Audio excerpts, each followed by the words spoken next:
Well, good evening, everyone, and welcome to True Crime with the Bad Girl, the Playa, and the Stars. I am Benny Scala, a.k.a. the Playa, a.k.a. Benny the Jet, and with me, as always, is my lovely co-host. She's a professional wrestling Hall of Famer and the queen of the oldies airwaves. You know, nowadays they quote championship reigns in terms of days, but the Boston Bad Girl, Brittany Brown, she was a champion for years. Brittany, how many?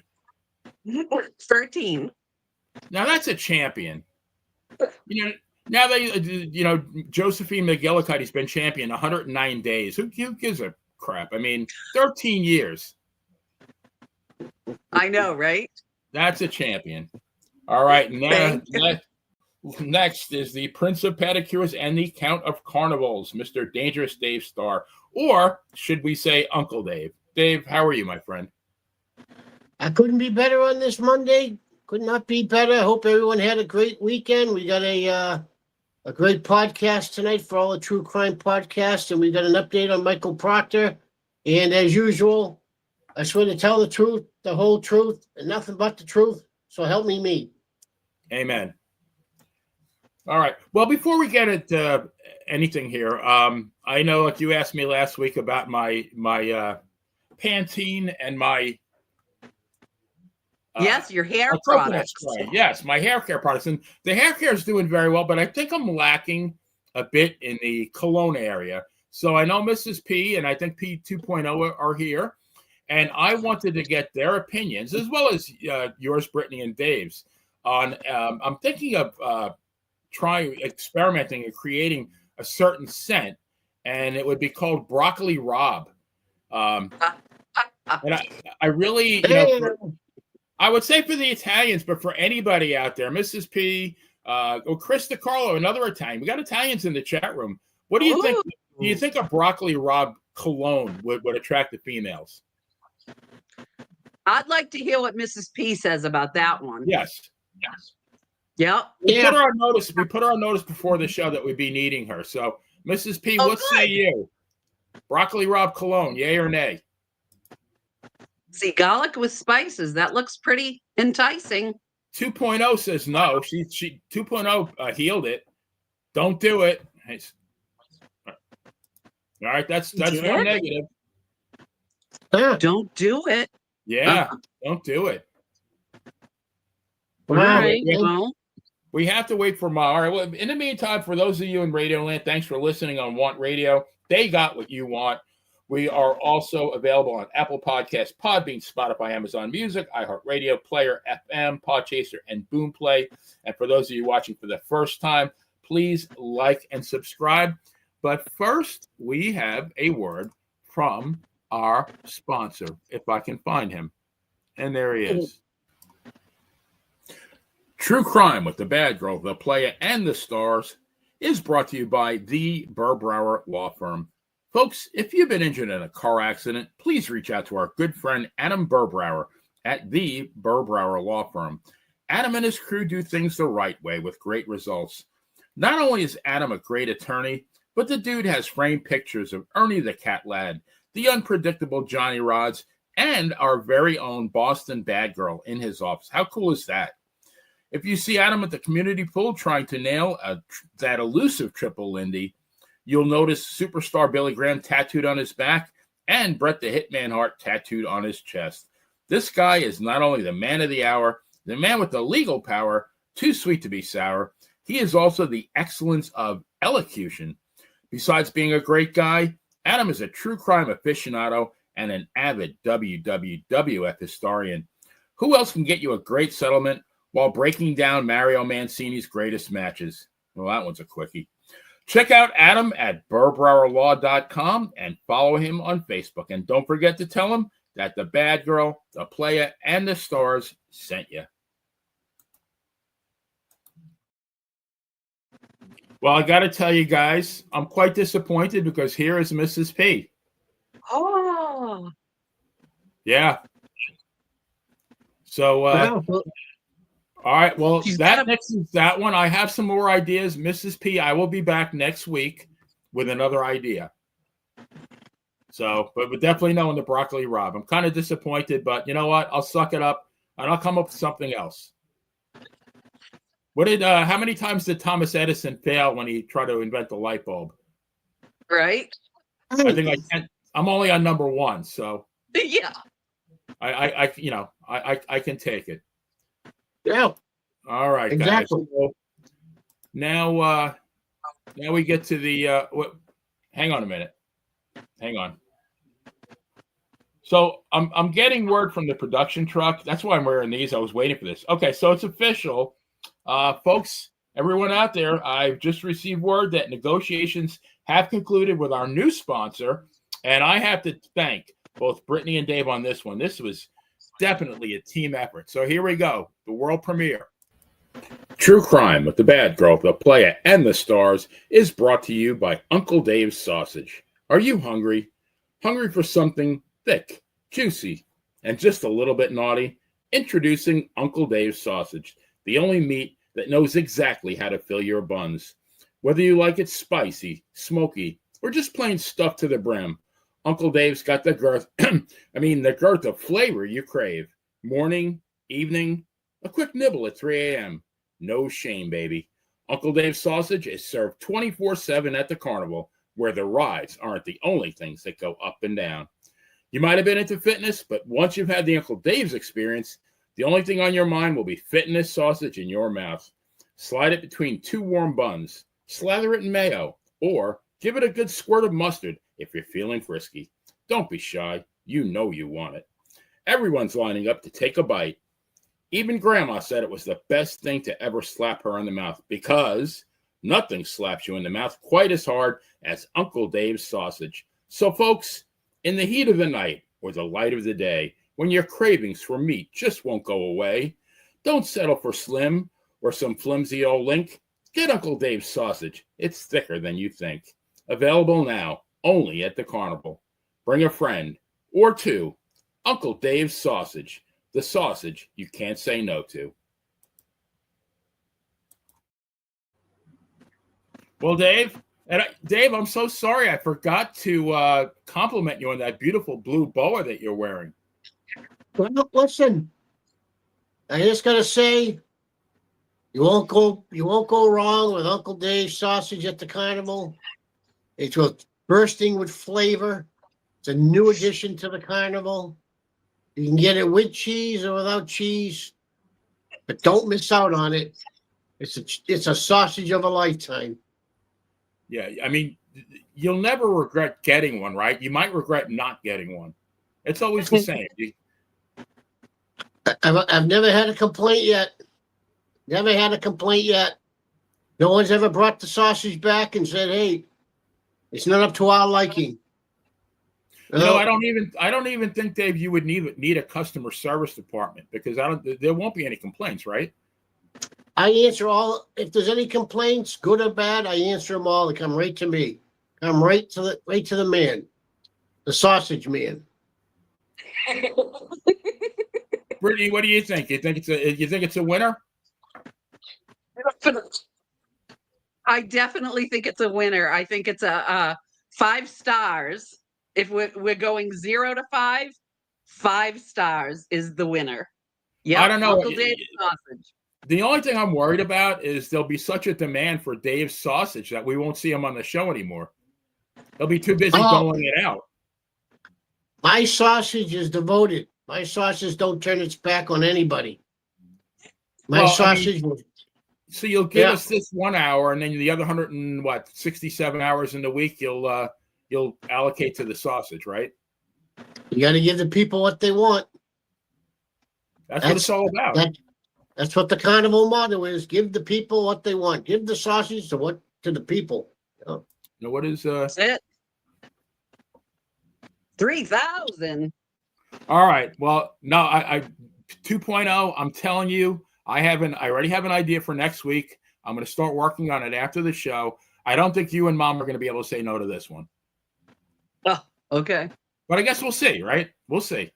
But Interesting. And if I nail it I'm 2,998 tries better than Thomas Edison. Now all right. So somebody's obviously wanting attention. I don't normally do this, but I hope you guys fight and fight hard. Never give up. Babe Ruth, we're not fighting anybody. We're here to have fun, and anybody who doesn't like to have fun, they don't belong here. So we don't fight. We fight for what we believe in. No, we're not going to fight against some random ass clowns who don't like our show. Yeah. That's it. That's it, baby. We're here to entertain, and that's what we're here for. Entertainment. Yeah, we're not, there's no reason to fight. We're not, first of all, you're talking to the sausage king here, Uncle Dave, and he's not a fighter. He's a lover, and so am I. I mean, I'm the player. There you go. I'm the lady slayer, but I'm not a fighter either. So, yeah. So there's no fight here. We're just here to have fun and make Mrs. P and 2.0 and everybody else who listens smile. Right, guys? That's Absolutely. it. All right. God bless all our fans out there. Baby Ruth, I do hope that you keep listening. Yes. All right, guys. Well, we got to get to it now, but and my guess is that mostly everybody or all of us have loved the show Friends, and in particular Chandler Bing. Matthew Perry starred in all 235 episodes of Friends from 1994 to 2004, and he went on to do some great movies as well. Tragically, he died from a drug overdose on October 28, 2023. The drug in question is pronounced ketamine, I believe, and Jasveen Sangha, the ketamine queen, who supplied him with the drug, is now facing a very long prison sentence. And as usual, the bad girl will lead us through the facts of the case. Yes, this is a very very sad case because I think, like you said, Benny, everybody knows the show, everybody watched the show, most everybody. So, yeah, this one, oof. Matthew Langford Perry was born on August 19th, 1969 in Williamstown, Massachusetts. But he spent much of his life between the U.S. and Canada. From an early age, he showed signs of both charisma and inner tension. He broke into acting as a teenager and gradually built a resume of television and film credits. Small roles, guest spot, the grind every actor endures before landing a major break. His big breakthrough came in 1994 when he was cast as Chandler Bing in Friends, one of the most beloved sitcoms in television history. Over the next decade, Friends became a global phenomenon. Perry, alongside Jennifer Aniston, Courtney Cox, Lisa Kudrow, Matt LeBlanc, and David Schwimmer, inhabited a role that demanded impeccable comedic timing, emotional tone, and vulnerability. Chandler was the sarcastic, self-deprecating heart of the ensemble, the friend with the biting quips, hidden insecurities, and reluctance to reveal his deeper self. Perry made that role his own. Friends ran from 1994 to 2004, 10 seasons, wherein Perry's Chandler became a television icon. Those 10 years brought fame, wealth, and public adoration, but also a kind of pressure and exposure few can truly navigate without suffering. Perry himself later admitted he could not watch reruns of Friends because each episode was a painful reminder of how, behind the laughter, he was battling addiction. I was taking 55 Vicodin a day, he once said. I weighed 128 pounds. I was on Friends getting watched by 30 million people, and that's why I can't watch the show, because I was like brutally thin and being beaten down so badly by the disease. When Friends ended in 2004, Perry faced the challenge many actors do: how to balance legacy with reinvention. He moved into film roles and occasional television projects, Some of his better-known films include, in 1997, Fool's Rush; in 98, Almost Heroes; 99, Three to Tango; 2000, The Whole Nine Yards; 2002, Serving Sarah; 2004, The Whole 10 Yards; and then finally 17 again in 2009. He also made recurring television appearances and pursued varied projects: Ally McBeal, The West Wing, Studio 60, On the Sunset Strip, Go On, and The Odd Couple. In 2011, he co-created, co-wrote, executive produced, and starred in Mr. Sunshine, though the show had a short run. His ability to blend comedic sensibility with intelligence and sensitivity remained a hallmark, but the shadow of his personal struggles never left. Throughout, Perry was candid about his battles with addiction, painkiller abuse, alcoholism, and recovery attempts. He became an advocate for rehabilitation, was honored for his champion of recovery efforts, and published a memoir in 2002 titled Friends, Lovers, and the Big Terrible Thing, which delved deeply into the spiral of his addictions and his effort to reclaim his life. Matthew Perry's struggles were not limited to substance abuse. They included chronic depression, trauma, and physical pain, including from serious health crises. He saw in ketamine a powerful anesthetic with hallucinogenic properties that has also been studied in controlled settings as a rapid-acting antidepressant, a possible lifeline. Early on, his use of ketamine may have been within a somewhat clinical or supervised boundary as an off-label therapy to fight depression. But over time, his need outpaced the supply his doctors were willing or able to prescribe.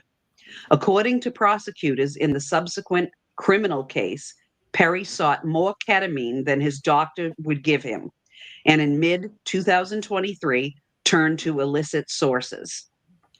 In that trajectory lay a tragic tension. The drug that he believed might bring relief ultimately became a threat. Ketamine has a narrow margin. Its effects on consciousness, breathing, and neurological systems are powerful. In uncontrolled settings, risk is steep. On the morning of October 28th, 2023, Matthew Perry was at his home in Los Angeles.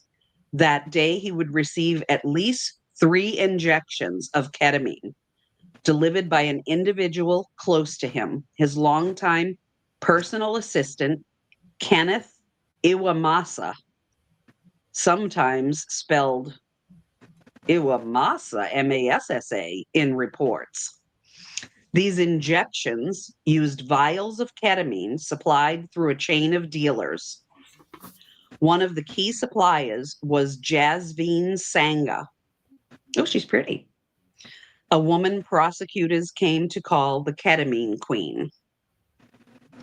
These injections used vials. Oh, excuse me. I just said that. Later that day, Perry lost consciousness and drowned in his hot tub. Medical examiners determined the cause of death was acute effects of ketamine, which combined with other contributory factors caused him to lose consciousness, drown, and die. In the ensuing investigation, law enforcement and prosecutors would piece together a web of supply, intermediate dealers, doctors, and enablers, all of whom played roles in supplying Perry with dangerously high amounts of ketamine.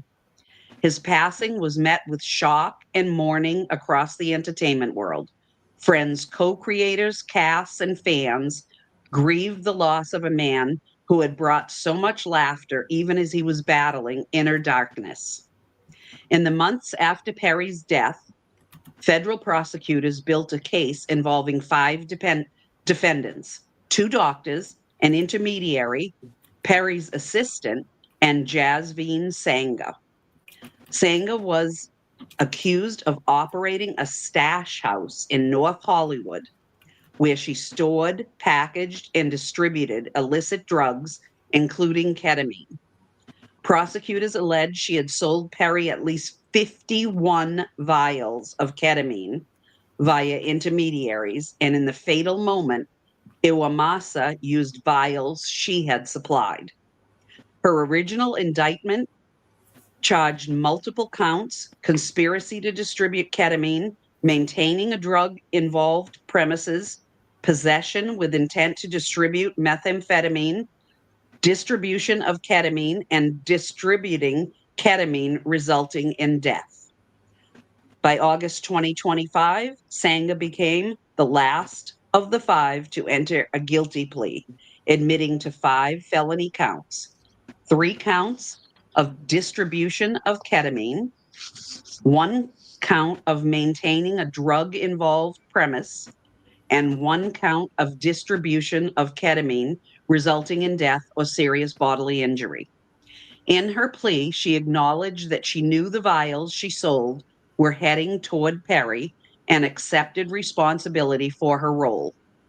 She faces a possible sentence of up to 65 years, to be determined when she is sentenced on December 10th, 2025. So just less than 2 months away. Her plea concludes a dramatic legal arc. She is the final defendant in the case to admit guilt.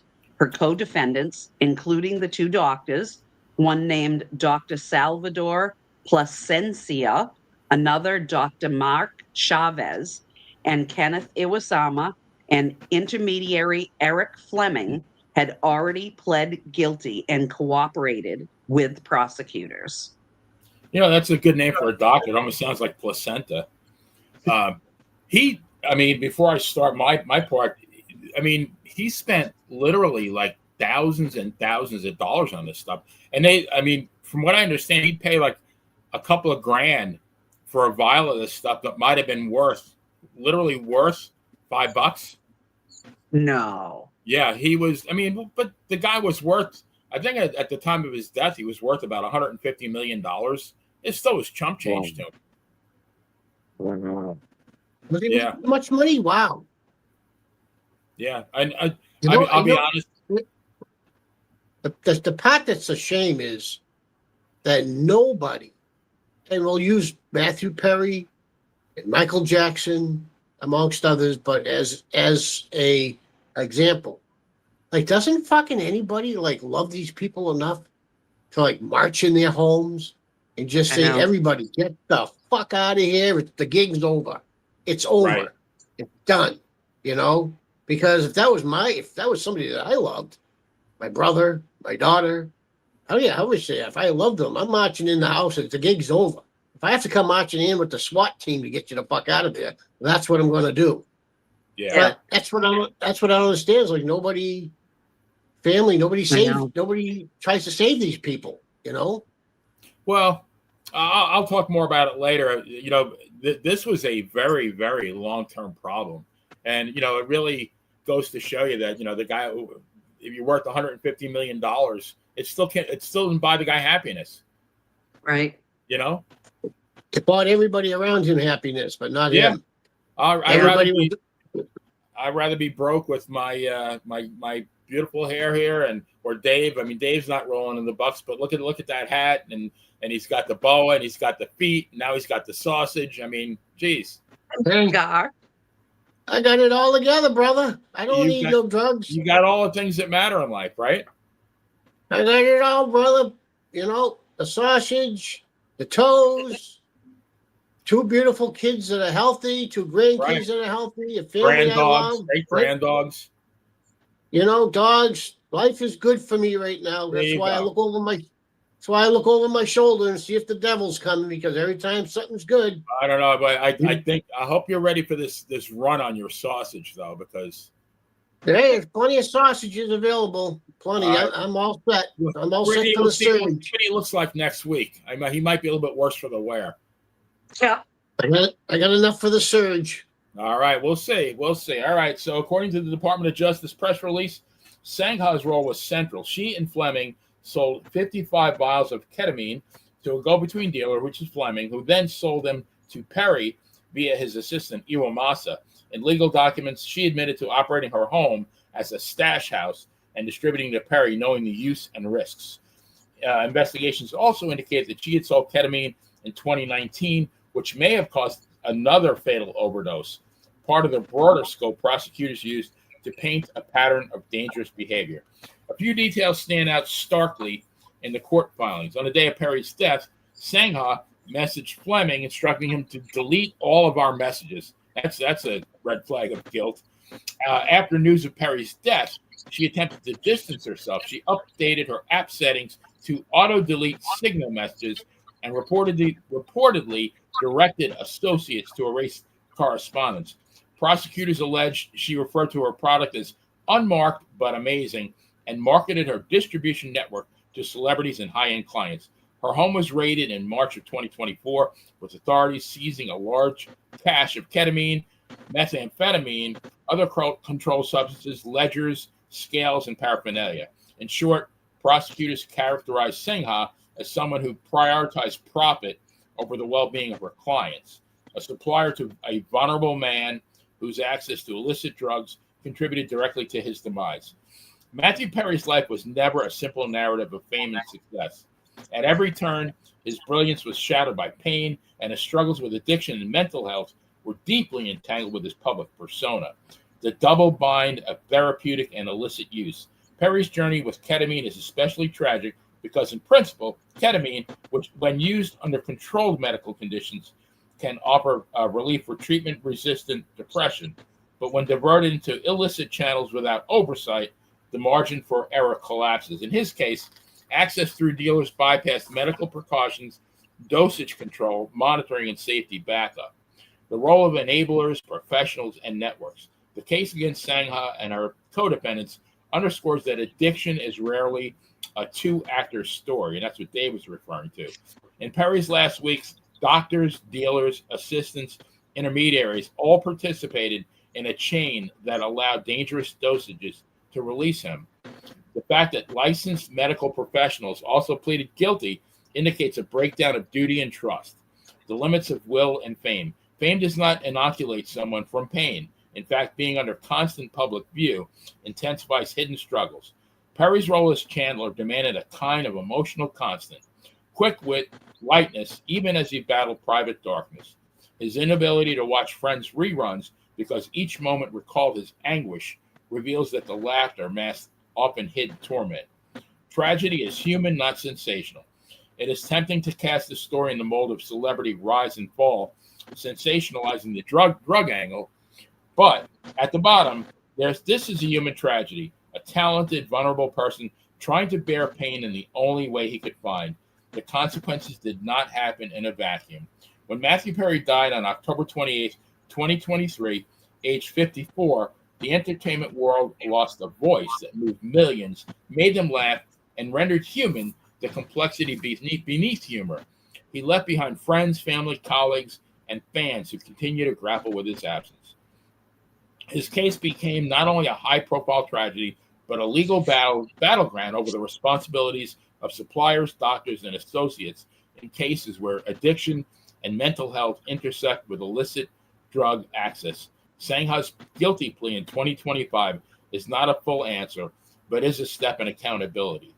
When Sangha is sentenced in December, her punishment will reflect not just her actions in Perry's death, but how the justice system views the culpability of high-end drug suppliers.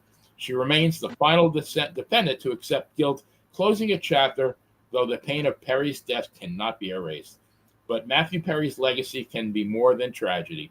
It is a reminder of the fragility, underlying star power, of how the struggle with mental health and addiction is indiscriminate, and of how unregulated supply chains and professional misconduct can turn therapeutic hope into lethal risk. It really is a tragedy. I mean, this guy, 50, still young, immense popularity, really had the world by the cojones, worth hundreds of millions of dollars. And even none of that can make him happy. No. Demons. Yeah. demons. And the thing is, I feel bad for him, and I don't want to say, and like what I'm going to say is nothing detrimental to him, because he did nothing wrong other than having a mental illness and a addiction. I was never a big Matthew Perry fan. But I did like that movie he made with Bruce Willis, that gangster movie. It was a comedy. Can't think of it. Maybe people in podcast land can think of it. I can't think of it off Yeah, my I head. can't either. Now, I just watched 17 again a couple of weeks ago. I love that movie where he becomes 17 again. It's such a good movie. Yeah. So good. If anybody out there in podcast land can help me out with the name of that movie with Bruce Willis and the comedy Matthew Perry, that I did like him in that. The person on the Friends show for me was the Jennifer Aniston. Like she's the. Of course. Yeah, She was my. She was. What does that mean? What does that mean, Brittany? Of course. But she was pretty. Well, yeah, I mean, they were all pretty, but I don't know. She always did, she was my favorite on the show. That is very true, 2.0. I always say, Yes. please be kind, because you never know what someone is battling. You really don't know. So that's true. That's very good advice. But now, I don't know if you guys know or not, Perry's stepfather is Keith Morrison, the guy from Dateline. Yes. And I listened to an interview of his, and I had no idea. I mean, Perry was in so many different hospitals. I mean, this was a battle for years and years. And I mean, he just couldn't beat it as hard as he tried. He even had, he was arranging for like women that he knew to smuggle him drugs in the hospital, or a rehab place. I mean, it's almost scary to me that, with everything he had, that addiction was so powerful. I mean, he couldn't see it. I mean, it, did him in. The whole 10 yards. That's the movie. Thank you, Denise. The whole 10 yards. I love that movie. Yeah. With Bruce Willis and Matthew Perry. And that was a good movie. I liked him in that movie. There was another one called, I think, Fools Rush In, and I forget who he played opposite of. It was like a romantic comedy. I thought he was a very good actor. I mean, and I wasn't, he was not my favorite character on Friends either. I mean, I love Jennifer Aniston, and I liked Joey Tribbiani. How you doing? Yes. Yeah. How you doing? But I thought he was good in Friends as well. I thought Chandler Bing was a good character, and I thought he was a great actor. I mean, I had no idea until I heard that he died. I had no idea that he had any problems at all. No. That was kept secret. Who did you say his stepfather was, Playa? Keith Morrison, the really tall guy on Dateline. The silver hair. He has that, he has the perfect voice, and it only could be one thing: murder. That's him, huh? I didn't know that was his stepfather. You did that well. Yeah. Well, very good. Yeah, and I had no idea they were related in any way either until I didn't that either. happened. I did not. And he said that, Matthew Perry was always very competitive. Whatever he wanted to do, he wanted to be the best. Even he said when Keith Morrison said when he married his mom, I think Perry was 12, and Perry thought he was a good ping pong player. And when Keith Morrison played him, he squashed him, because I guess Keith Morrison was a good ping pong player too. He said within a week, Perry practiced 15 hours a day. Within a week, he was beating Morrison. And that was how he was. He wanted to be the best at everything. And initially, he went to Los Angeles. He didn't go to Los Angeles to study acting. He wanted to become a pro tennis player. Wow. Yeah, and I guess he wasn't really good enough to do that, and he got into acting after that. But wow, I'm surprised he gave up, though, with that kind of attitude and that kind of competitiveness. I'm very surprised he gave up at tennis. Right. Yeah. I agree, Mrs. P. Yeah, I totally agree, Mrs. P, also, because you couldn't pay me enough. There is no way I would ever smuggle drugs into a rehab for someone. No way. Yeah, Or a beer into an alcohol rehab. No way. it's an absolute no-win because number one, you're enabling the person who you shouldn't be enabling, and number two, you're putting yourself at risk. Yep. So why would you do that? Right. So And then taking money for it because of who he is. Yep. Right. Shame, shame. But he If was.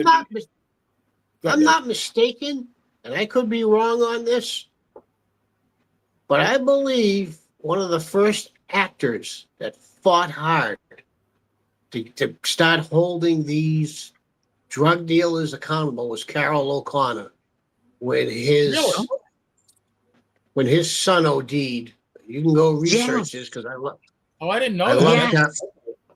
I love Carol O'Connor, and when his son Hugh died, Carol O'Connor was one of the very first ones that went after the drug dealer that killed his son. And I believe, and I may be wrong, but I don't think I am. I believe he also he lobbied Congress to pass a law, Carol O'Connor. But I believe he was he's the one that started the trend of going after these drug dealers that kill these celebrities or he was. God bless the guy. And I tell you what, I actually I watched something with Gene Stapleton earlier today, Edith. And when you think about how they both sounded in real life, they were actually very eloquent. How they put those voices on for how many years of that show. And I mean, just amazing. You talk about being in character. I know. The polar opposite of what they both were in real life. Just a great show, way ahead of its time, in my opinion. I mean, the guest stars in that show were amazing. The people they had on that show. I know. Sammy Davis Jr., remember that? Oh, yeah. Yep. Just a great show. I didn't know that. Thanks for that information. But it's just sad because you'd like to think that somewhere along the way, somebody could have stopped this. I know. It seems like it was like maybe 2 or 3 decades of fighting.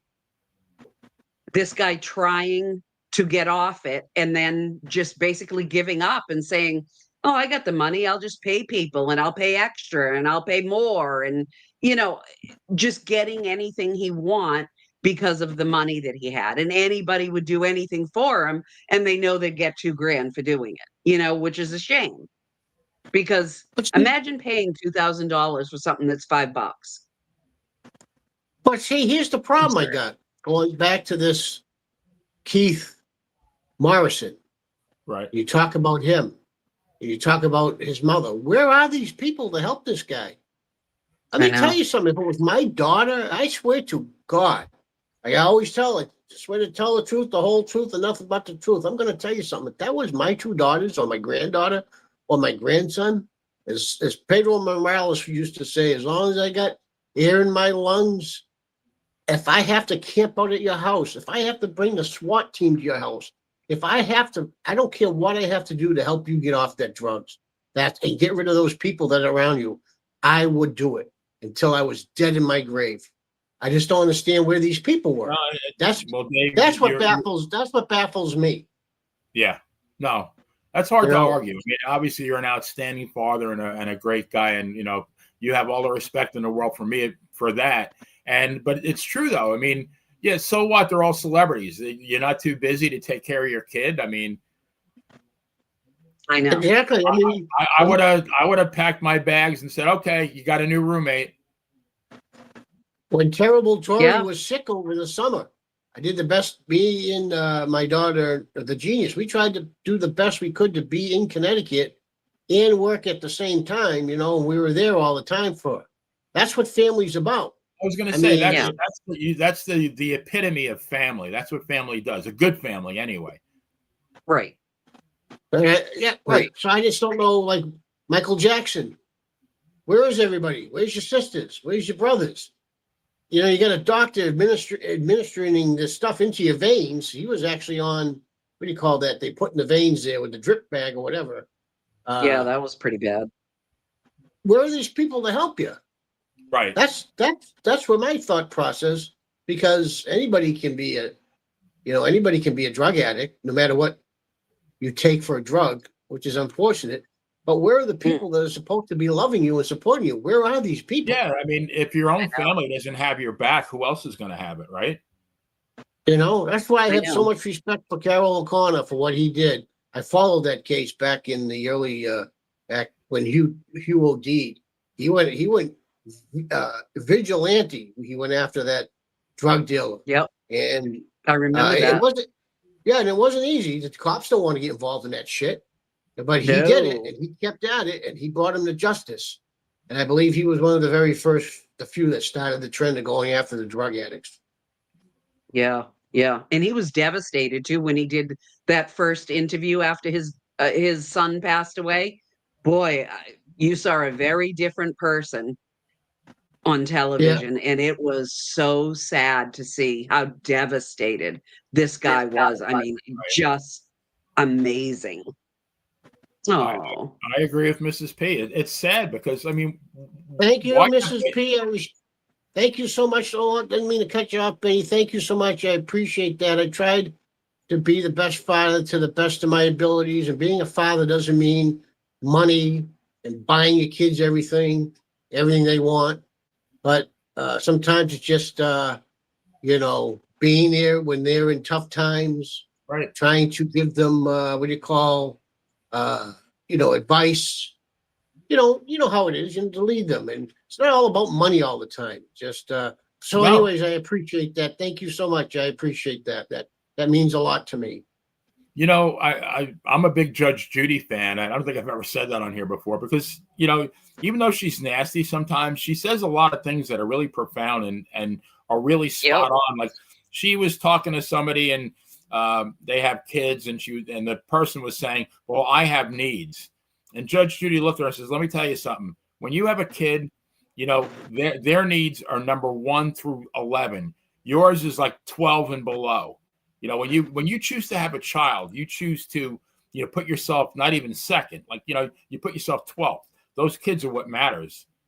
And sadly, Dave is a shining example of somebody who does, he does conduct his life in that way. But unfortunately, not everybody does. right.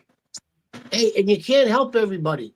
If your kids, like we'll just use Matthew Perry for an example, if they're that far into drugs, if they're that far gone, sometimes you can save them, but don't go down without a fight. Fight for your kids. Fight for who you love. At least if something happens to them and they die, at least you can sit home in a chair by yourself and say, you know what?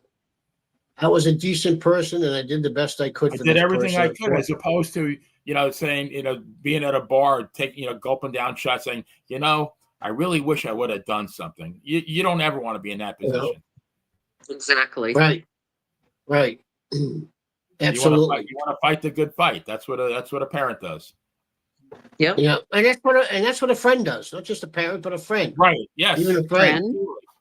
I mean, if I had a best friend just say I had a friend that was like Matthew Perry, and I loved him, I would fight for my friend too.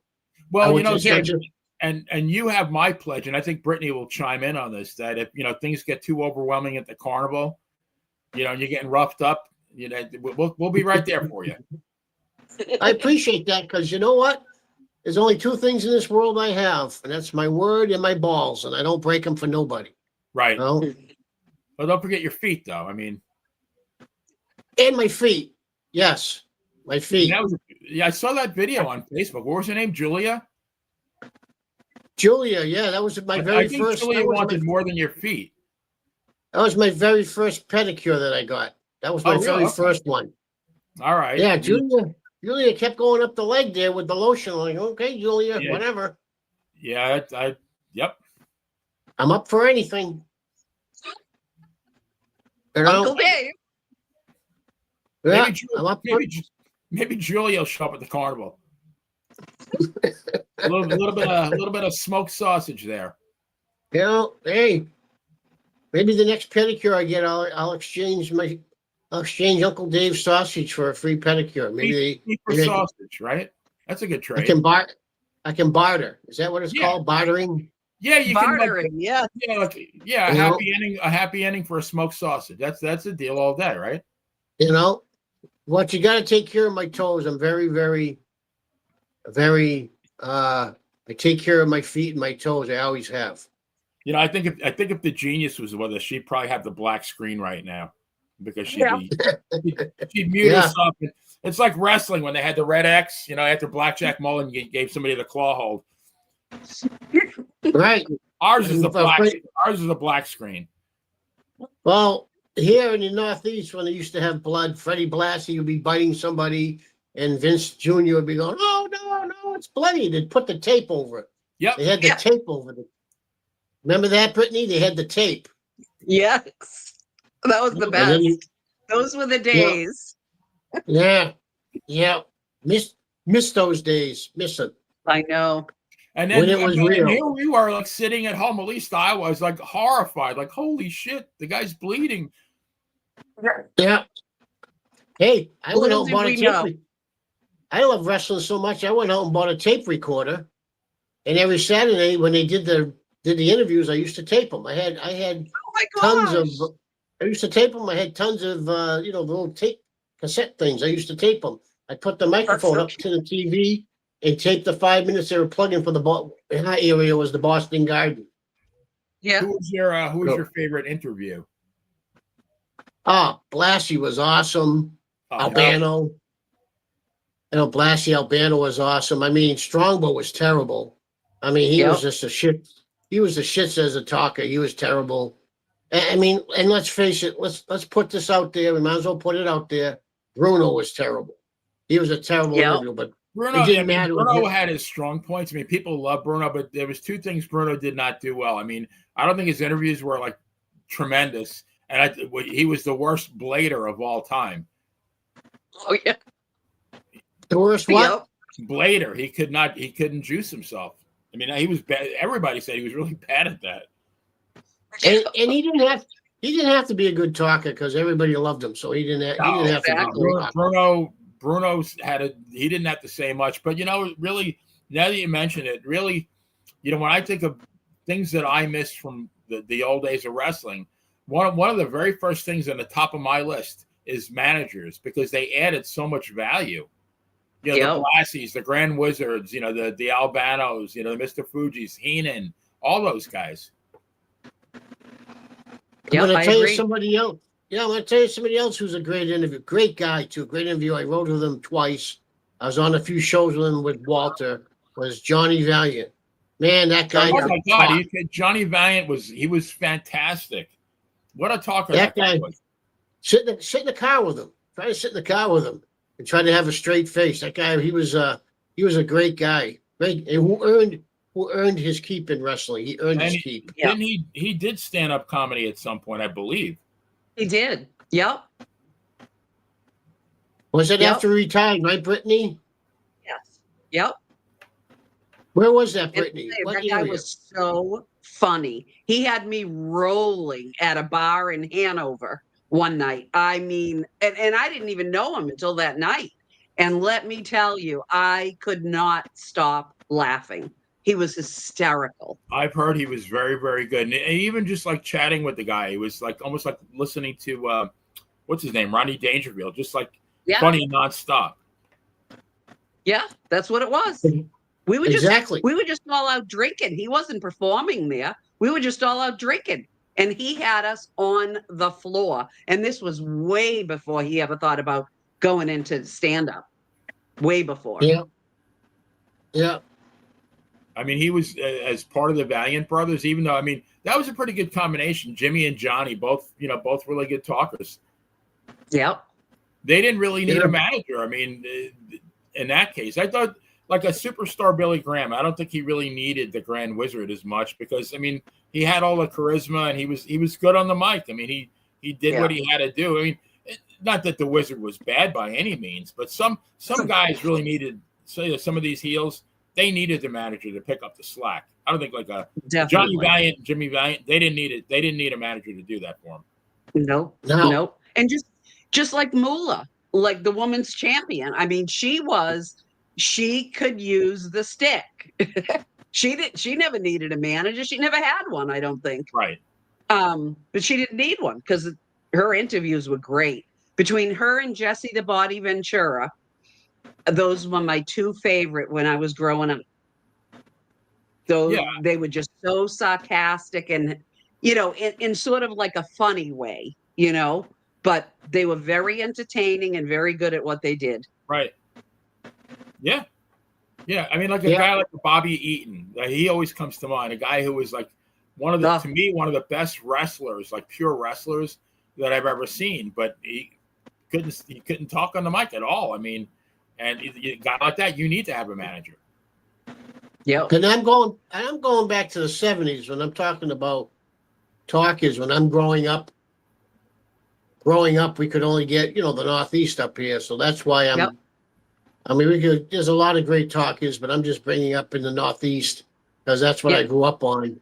Blassie, Albano, And I'll tell you also was a great talker was Vince McMahon. Man, he could was, do it. I know. When he took over TV duties, man, he was. I have to give the guy props. He was a great wrestler. agree. People always talk about the greatest commentators. They talk about Gordon Soley and Jim Ross and Lance Russell and Bob Caudle, and those are all great announcers. But I honestly, for me, I think Vince McMahon is as good as any of them. Yeah, I agree. Yeah, he was great. It was great. I used to love it too because we didn't know it back then. Like when they were doing the interviews and McMahon would kick Albano because Albano was obviously shit-faced, which we didn't know, but we know now. Knowing him today, he was shit-faced giving the interviews, and he wouldn't shut up and get off, so the next guy could come on. What's funny is McMahon would kick him, and he'd say, "Stop kicking me! Stop kicking me, McMahon!" to get him out of there, I think he genuinely didn't like him, but I think Albano was a legacy from Vince Sr. and plus he was very good at what he did. I mean, geez, the guy was amazing. Definitely. Absolutely. All right, The boy can Dave, he drink? Dave, you have a true crime update, don't you? I do. So for everybody out there in TV land, I'll tell you that Michael Proctor, he's it. He's done. Today was officially, he's DOA. He withdrew. He withdrew his application through the civil service exam, fighting his termination. He officially took it down today, from what I understand. So he's DOA. He'll never get his job back. But from what I understand, the higher-ups at the Mass State Police told him, because he's already had 2 hearings in front of the civil service exam for all day, 8 hours or whatever it was. And he would continue to fight it. And they told him, listen, if this goes forward, we're going to have to release this information to the public. Whatever that information was, I don't know. But once they told him that, he withdrew and quit the fight. He quit today. Michael Proctor is a quitter. He's DOA. He quit today. I would like to know what that information was that they were going to release on him if he went forward with his fight to get his job back. I would have loved to know what that information was. And as far as my opinion, doing true crime as long as I have, I believe that he probably had an affair with a victim or somebody he arrested, because he's already text messages are already out there through the Karen Reed case. Right. As I was talking to Brittany about it, what does he have to lose? He's lost his job. Everything's come out in text messages. What else does he have to lose? And that would be his marriage and his family. So I'm believing that whatever was going to come out if he kept going forward was something to do probably with sex. That's my opinion. You think he was nailing Skeletor? I don't think it had anything to do with that case. I think whatever happened was previous to that. I agree. I don't think it had anything to do with that case at all. Because don't forget, all the other lawyers are want discovery from his, like, we'll use the Brian Walsh case where he dismembered his wife. These defense attorneys are trying to get these cases dismissed. They're not going to, but they're trying. And in the process, they want all the information and discovery that legally they have a right to. So I think whatever happened had nothing to do with the Karen Reed case. I think it was previous to the Karen Reed case, because like we've all said here on this podcast before, these people were sending Michael Proctor, Buchanan, they were sending freely. They had no worries about getting caught sending what they did during the Karen Reed case. So that wasn't their first rodeo doing shit. That wasn't their first rodeo. I mean, so this is the case. This is the case that keeps on giving. I mean, how long has this been in the news for? And then right on the horizon is that other young lady that we talked about. I can't think of her name offhand. Sandra Birchmore. Yes. And that's going to be another bombshell. And don't forget the civil case coming up for Karen Reed. They ain't over yet. Well, that should not be happening. If anything, it should be flipping the script. She should be suing people. Yeah, no kidding. They say she's going to, though. Isn't that what they said, Dave? Oh yeah, she's suing everybody. Yeah, what she's trying to do is get everything together in this one suit. In other words, she's trying to get everybody she's suing also on the docket with the O'Keefe's lawsuit.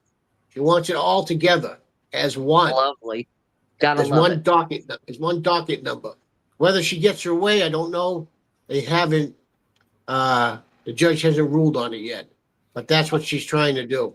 I wonder if she shouldn't wait until the Birchmore case plays out, because I mean that's going to show more rampant corruption in the police department ranks. And now you got two of them. Between what happened in her case and what happened in the Birchmore case, that's a lot of corruption. You think? I mean, that's disgusting. Yeah, absolutely disgusting. To me, the Birchmore case is even more tragic, though, because that poor girl never had a chance. I don't think. I know. But you know what? That goes back to what we were talking about earlier in the podcast.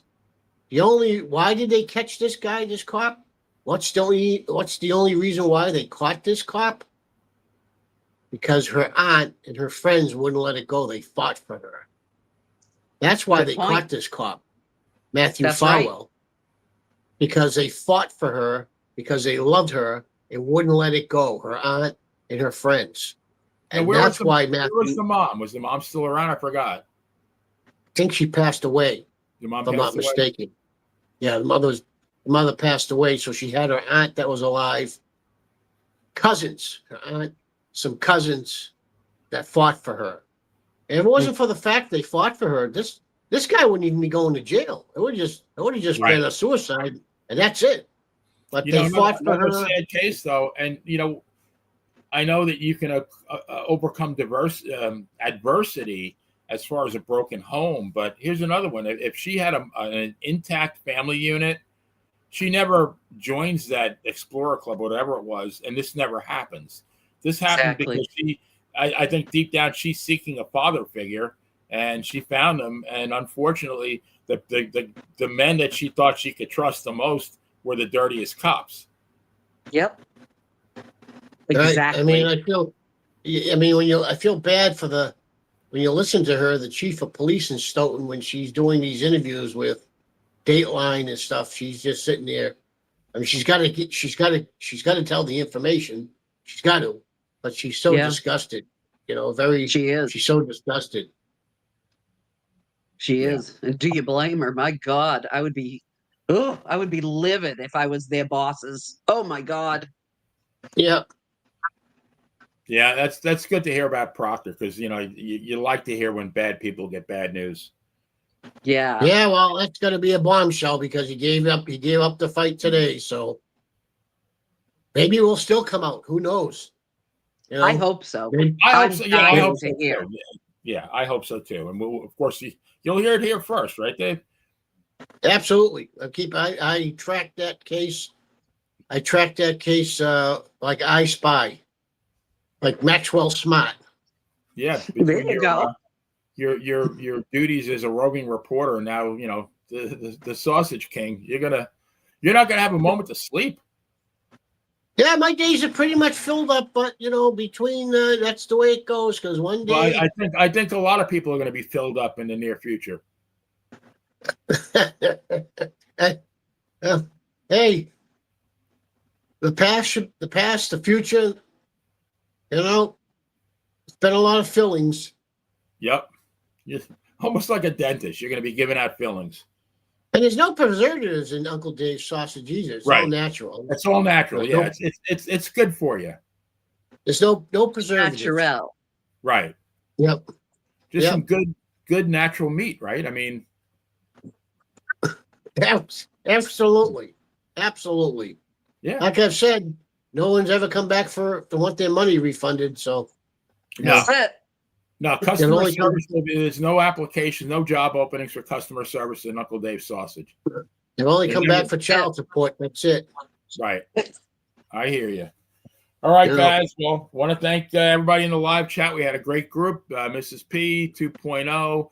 We had Tina DiCarlo, her husband Chris. We had Babe Ruth. Who else? Jason Moaning. Thank you, everybody, for participating. I'm sorry, Mrs. P, that my broccoli Rob wasn't a hit, but I already have a good idea for next week, so don't miss it next week. Yay. And want to thank anybody who follows our show, even if it's on Want Radio or any of our audio platforms. We've been heard around the world. I think we're up to 19 countries and 6 continents. But if you haven't already done so, please make sure you subscribe to the Playa Entertainment Network so you won't miss any future episodes. And do not forget to check out The Bad Girl every Saturday from 1 to 5 p.m. Eastern Time on Funland Radio. 4 hours of excellent classic tunes. You can also find me on Want Radio most Sunday afternoons at 3 for Benny the Jet and the Jet Set. If you check on the thumbnail notes, you will see links for both in the description. So for the bad girl, Brittany Brown, and the new Sausage King, Dangerous Dave. This is the one and only Playa telling everyone to stay safe, and we will see you next crime. Good night, all. Bye, everybody. God bless everybody. Sausage for everyone. God be with everybody.